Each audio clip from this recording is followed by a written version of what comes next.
그렇다면 자전거 가게는 무조건 비싼 것을 팔아야 효율이 높아지는 거죠.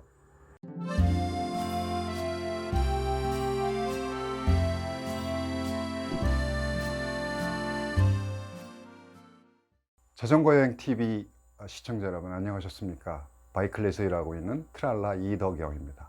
오늘은 자전거의 가성비에 대한 얘기를 좀 해보겠습니다. 이 그래프를 한번 보시죠.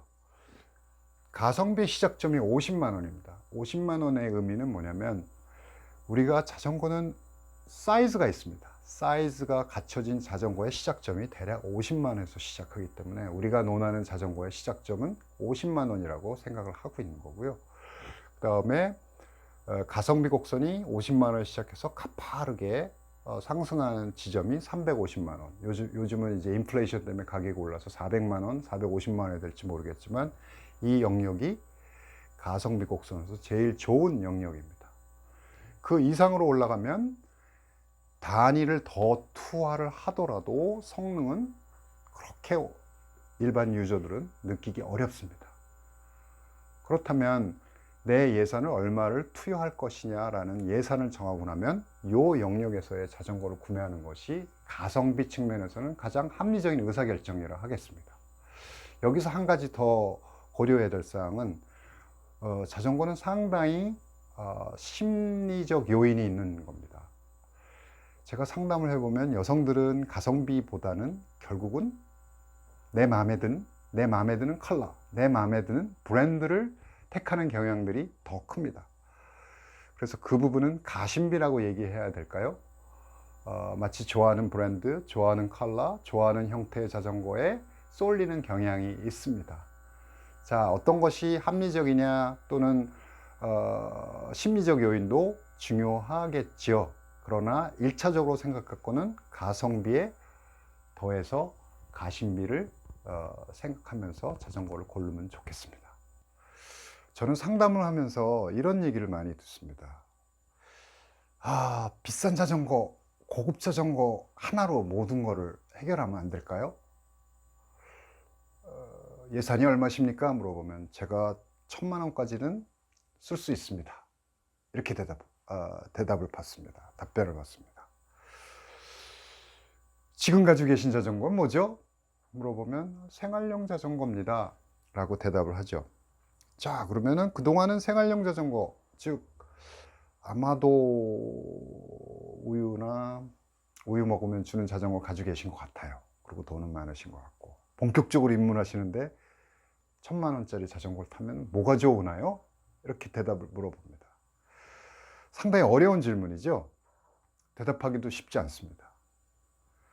그런데 자전거 가게 입장에서 보면 100만 원짜리 자전거를 파나 1,000만 원짜리 자전거를 파나 드는 시간, 수고, 노력은 사실 같습니다.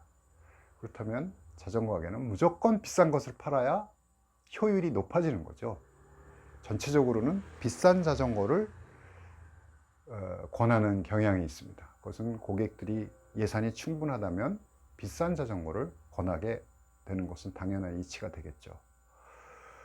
그러나 자전거에는 분명히 두 가지가 있을 겁니다. 하나는 가성비가 있을 거고, 하나는 가심비라는 것이 있을 것 같습니다. 우리가 비싼 자전거는 명품 취급을 하기도 합니다. 그런데 가격 대비 성능, 즉 가성비만 본다면 대략 50만 원에서 350만 원에서는 가성비 곡선이 급격히 가파릅니다. 350만 원이 넘어가면 아주 완만해집니다. 즉 가성비 측면에서 본다면 500만 원짜리 자전거나 1,000만 원짜리 자전거나 사실은 성능 차이를 구분하기가 되게 어렵습니다. 그러나 요새 얘기하는 가심비라는 측면으로 보면 다르겠죠. 브랜드가 있고 그 다음에 각종 부품의 등급을 생각하면 그때는 가심비가 되는 겁니다. 자, 그럼 본론으로 돌아와서 당초의 질문으로 돌아와서 1,000만 원이 있다면 어떤 자전거를 사야 할까요? 1,000만 원짜리 자전거 하나로 한 번에 해결되는 것은 없습니다. 결론적으로는 1,000만 원이라는 예산을 가지고 자전거를 사야겠다면 저는 이렇게 권합니다. 천만 원 중에 3, 400을 먼저 첫 번째 자전거로 택하셔서 꾸준히 타시다가 그게 로드바이크가 됐든 MTB가 됐든 그래블 바이크가 됐든요. 자전거가 점점 빠지게 되면 다른 자전거가 눈에 보입니다. 갑자기 예를 들면 그래블 타다가 갑자기 미니벨러가 보일 수 있겠죠. 그럼 브롬톤 한 대 더 필요할 겁니다. 이렇게 천만 원을 두세 개로 나눠서 쓰시는 게 중요합니다. 반대로 300만 원이라면 100만 원, 100만 원, 100만 원 정도의 세 등분으로 나눠 쓰신다든지 이렇게 버짓 얼로케이션이라고 하죠. 자전거가 한 대로서 모든 것들을 해결할 수 없습니다. 예를 들어서 아무리 자전거가 사용 목적이기 때문에 경쟁으로 들어가면 얘기가 다릅니다. 그래서 경쟁으로 들어갈 경우에는 오로지 이것만으로 만족하는 라이더들은 사실 없습니다. 그래서 로드바이크로 일단 진입을 하셨다 하더라도 일정 수단이 지나면 놀이로 다시 넘어오게 되거든요. 그래서 우선은 요 가성비 곡선에서 이쪽을 택하셔서 로드바이크를 타시다가 나중에 놀이로 넘어오실 경우는 다른 차종으로 한번 경험을 하시는 게 합리적인 소비가 아닐까 생각합니다.